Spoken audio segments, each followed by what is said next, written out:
No one hates Star Wars more than Star Wars fans is a phrase you've likely heard time and time again if you even remotely care about Star Wars, or at least have witnessed some of the discourse surrounding it. Anytime something Star Wars related is criticized, especially the movies, this phrase is thrown around like confetti, and the people who keep saying it act like this is some great argument, like they're dropping some giant truth bomb on all the haters. Gotta own them ungrateful Star Wars fans, and this phrase is an easy way to do it, right? Well, there's a bit of a problem with that. This phrase is beyond stupid, and if you use this unironically, I will not take your arguments seriously. They may sound a bit harsh, but trust me, I'm holding a lot back. I hate it when people use this phrase, especially when they act so smug about it. Now let's try and understand what people are trying to communicate when they say this before I tell you why it's dumb. So there's obviously a negative connotation here when it's said. It's often used in a way to dismiss people who complain about Star Wars. Yet it's directed to Star Wars fans as to show irony that most of the complaints about Star Wars come from fans of Star Wars. This is often used to show how the Star Wars fan base is apparently entitled or toxic.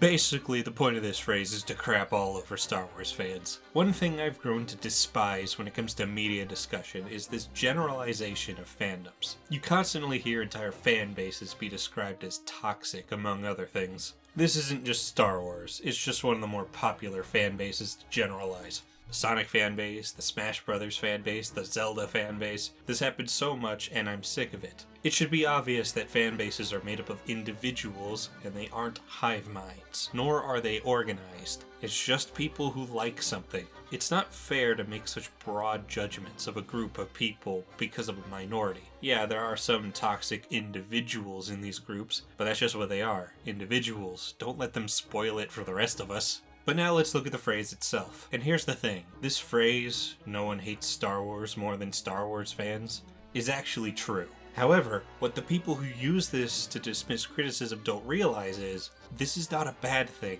and it's also something that is painfully obvious. Ask yourself this. Why would someone who is a fan of a franchise criticize it so harshly? Could it possibly be because they have an investment in it and want it to be as good as possible, so when another entry comes out that is bad, they tend to hate it? Being a fan of something doesn't mean blindly praising it, no matter how bad it gets. People tend to be fans of things they like, so when that thing they like becomes bad, it hurts a bit more. Why would it make sense for someone who isn't a fan of Star Wars to hate it, but not a Star Wars fan? The non-fan doesn't have any investment in the series, so why would he care about how it's treated, especially if they happen to contradict the previous movies or a beloved character is treated poorly? He wouldn't, because he didn't care about that character. He wouldn't know that any contradictions are happening. He had no investment in the series to begin with, so he wouldn't care when the series gets run into the ground, because he never liked it in the first place.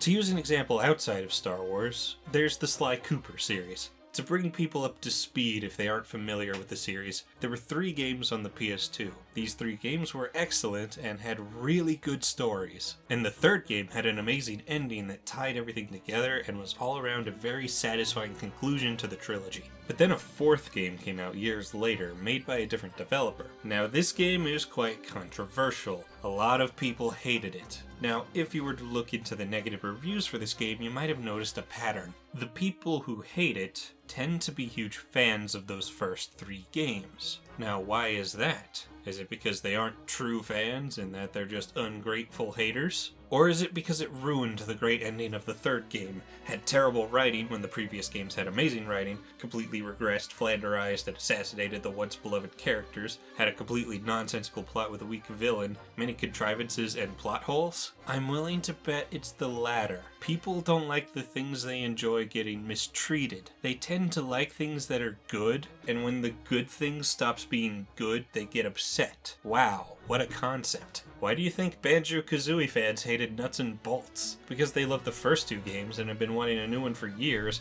and when they got it, it wasn't like the games they loved, and it actively mocked those games. To someone who didn't love those games, they'd have no reason to hate Nuts and Bolts. Why would it make sense otherwise? Why do you think people hated the DMC reboot? because they cared about the previous games and its characters, while this game changed them to be unrecognizable and once again mocked the previous games. I can keep listing examples: Halo 5, the Ratchet & Clank reboot, Other M, plenty of Sonic games. Do you think people who aren't Sonic fans would even pay much attention to Sonic Forces, let alone actively hate it? I know some people who hate Forces. Why? Because they actually care about the Sonic franchise, and to them, Forces is damaging the series they fell in love with. This isn't hard to comprehend. I've expressed before that the worst game I've ever played was Bubsy 3D. However, I don't hate Bubsy 3D. I never cared about Bubsy, so as bad of a time I had playing 3D, it means very little to me. To me, it's just a bad game I can make fun of. I don't look at the disc with disgust and pure hatred for all it represents. But there is a game I look upon like that. This game isn't as bad as Bubsy 3D, but because it's part of a series I really cared about, and single-handedly destroyed that series, I have a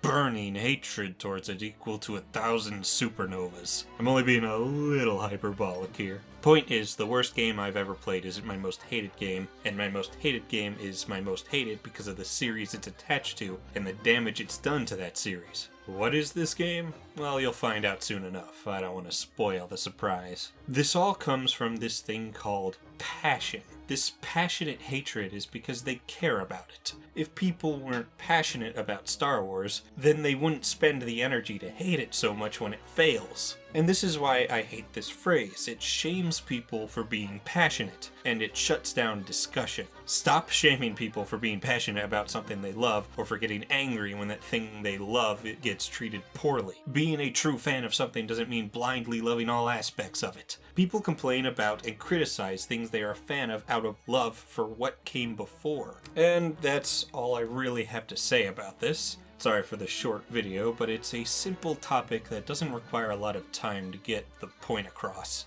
Next video will be much bigger than this. This is just something that's been on my mind since Star Wars is currently relevant. If you enjoy my content, please consider supporting my Patreon. I really appreciate any who does, like IKG Productions and Morpho. Only got two, but again, much appreciated.